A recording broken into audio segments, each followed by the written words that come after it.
And that was the first time that I actually heard of the terminology environmental justice. That was the first time that I was able to start making these connections of why is it that a lot of my family members have asthma, where we're experiencing a drought like we've never seen before. And I think that's one of the main elements that we need to work. It's empowering our community. If we don't do the work in our own circles, in our own families, in our own neighborhoods, at our own schools, at our own workplaces, on the public bus, at the dinner table, we need to have those conversations first. This conversation is incredibly important and timely as our nation continues to grapple with the pervasive systemic racism, including in our environmental, energy, and healthcare systems.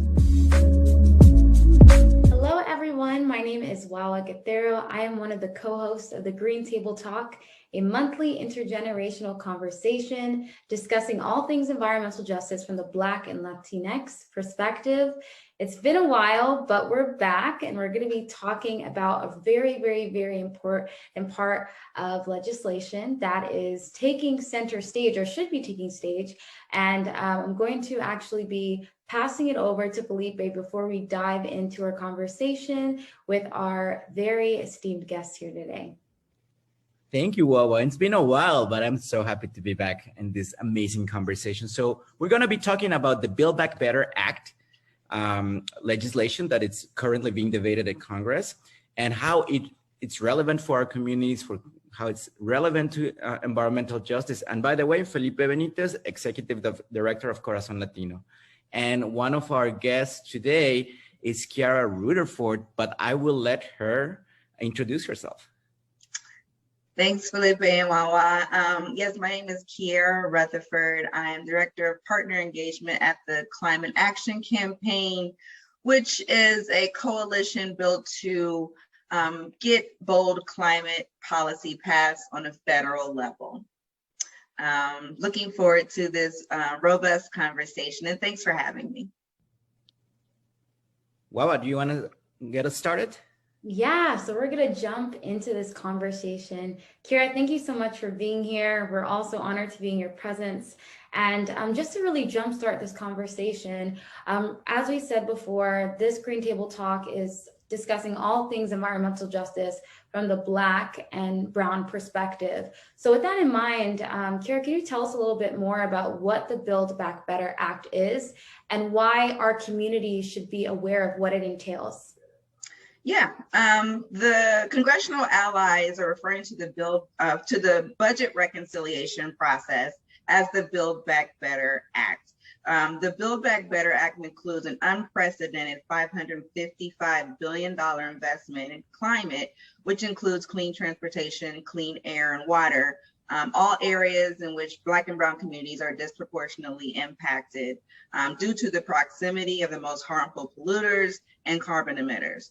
It also includes investments in workforce development, which means providing good paying jobs and training to help build the clean energy economy necessary to tackle the climate crisis and build community resilience.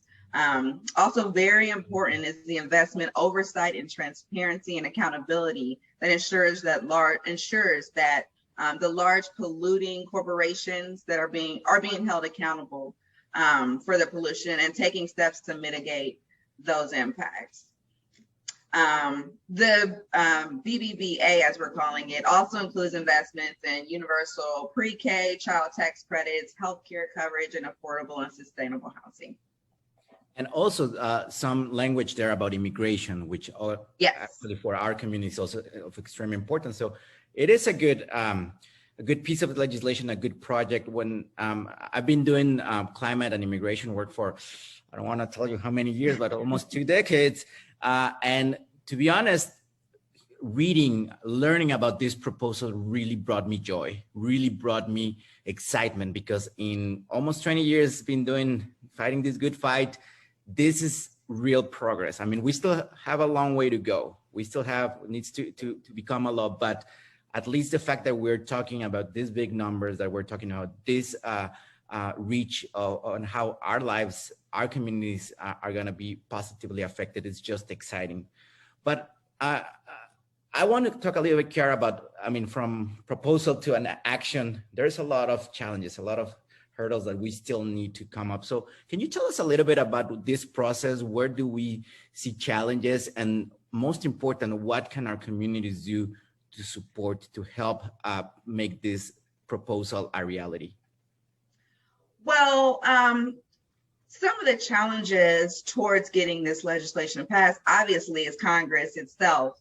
It's a widely popular piece of legislation with the public, but it still has to meet those hurdles of passing through the Senate and the House. And there are some members of the Senate, I'm not going to call anyone out today, but there's some members of the Senate who kind of wanted to water down the investments. I think the original package amount was about 6.5 trillion. And we still have some significant investments that are being made, but it's not that big number that, originally was put forth. But the issue is not about the numbers, it's about the impacts that the money will provide and the funding and investments will provide to the communities that need it the most. So it's important to concentrate on what's good that's coming out of this big budget resolution fight, and making sure that we're holding our members of Congress accountable and that they're actually supporting this legislation so we can get to the work of implementing all this good legislation. Yeah, Kiara, thank you so much for that clarification. I know that right now there isn't really a lot of traction that the Build Back Better Act is having within the youth space.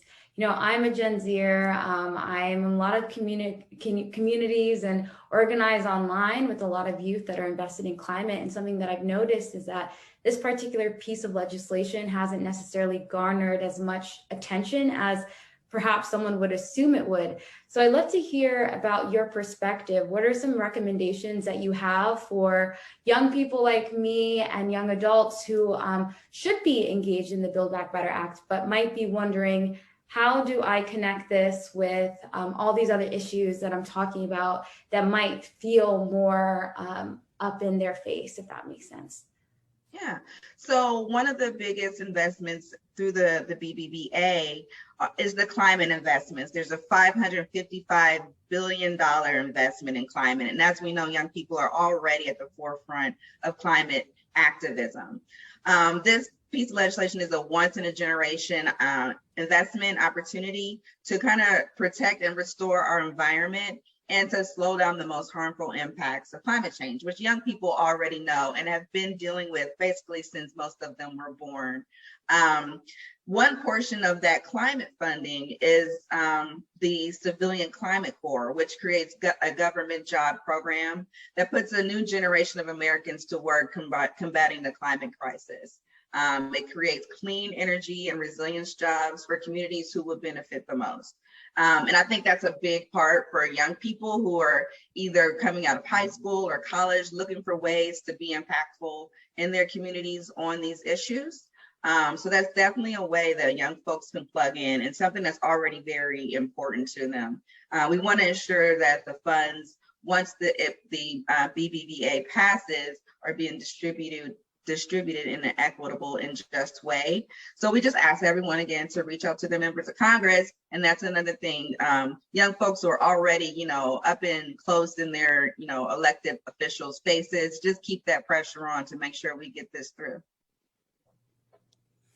You've been talking a little bit about jobs and about economic opportunity. And at the end of the day, this bill, we can accomplish both things. We can protect our Madre Tierra, our planet, and create economic prosperity, jobs for younger and for all generations. So can you tell us a little bit, what does that mean? Because I think people sometimes lose that vision, like we can get them both. We can save our planet, we can cut emissions, we can protect our Madre Tierra while putting money in our pockets and making sure that we have economic prosperity. For sure. So going back to the actual Build Back Better framework, which is what President Biden and Vice President Kamala Harris campaigned on. So the framework set forth their policy agenda, which created a pathway to get progressive policies that will help grow the economy from the bottom up rather than the top down, as the trend that we've been seeing. If you have watched any of President Biden's recent speeches, he's always saying how trickle down economics doesn't work, and we need to rebuild our middle class from the bottom up and middle out. So this framework went a long way into kind of correcting some of the bad policy decisions that really hurt the middle class and most of Americans that are not the top 1 or 0.5% of earners. So again, the framework focuses on jobs and economy, also climate, as I mentioned, voting rights, infrastructure, healthcare, and immigration, all issues that are very critical, not only just to young people, but to everyone looking to, make a path for success, in their lives. And it's about prioritizing people over corporations and just making sure, again, people who are those high wage or high earners are paying their fair share.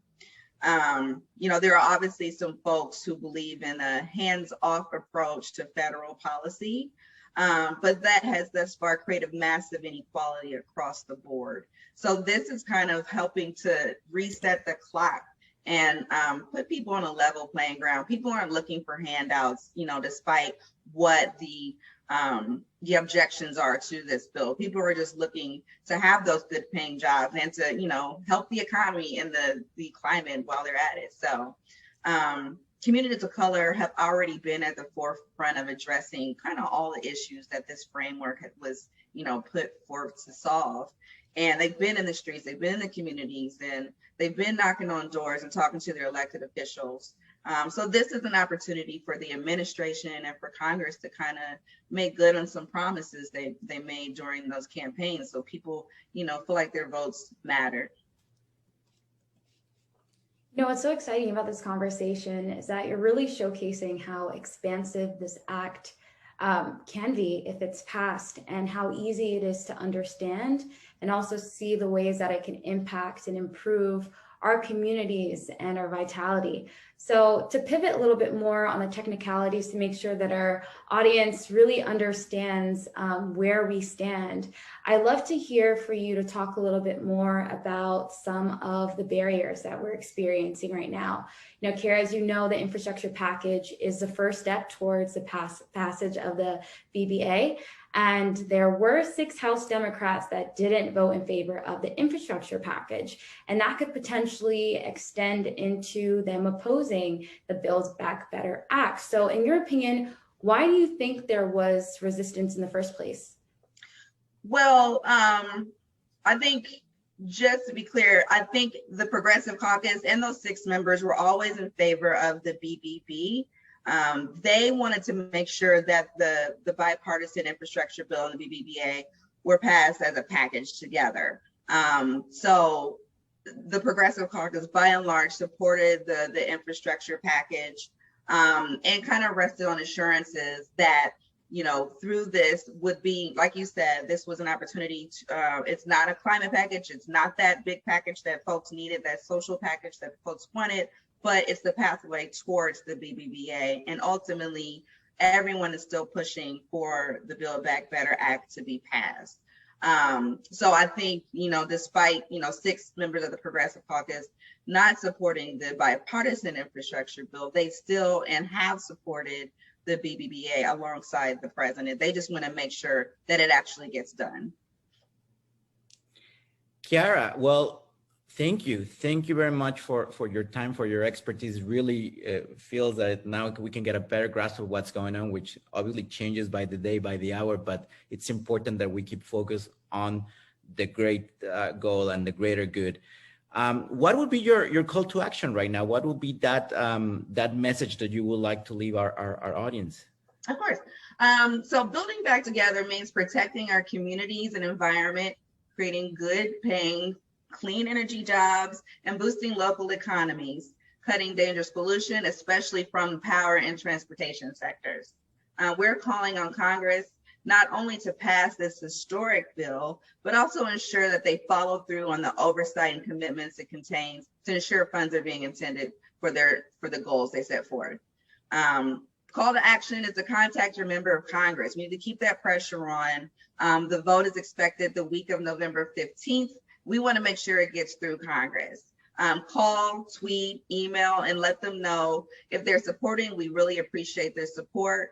And if we believe that your member of Congress is not supporting this, let them know why it's important to you as their constituent that you pass this really historic piece of legislation. Great. Well, Wawa, you want to send us off? This has been an amazing conversation. Always a pleasure to be sharing this space with you. Yeah, Kiara, thank you so much for taking the time to talk to us. And I really hope that our audience that has been tuning in really has a better understanding as to why this act is so historic and really is, as Kiara said, a once in a generation package. So thank you all for tuning in. Thank you again, Kiara. Thank you, Felipe, and tuning out. And we'll see you next time for our next topic, which will be coming in the next couple weeks. So until then, see y'all. Gracias. Thanks.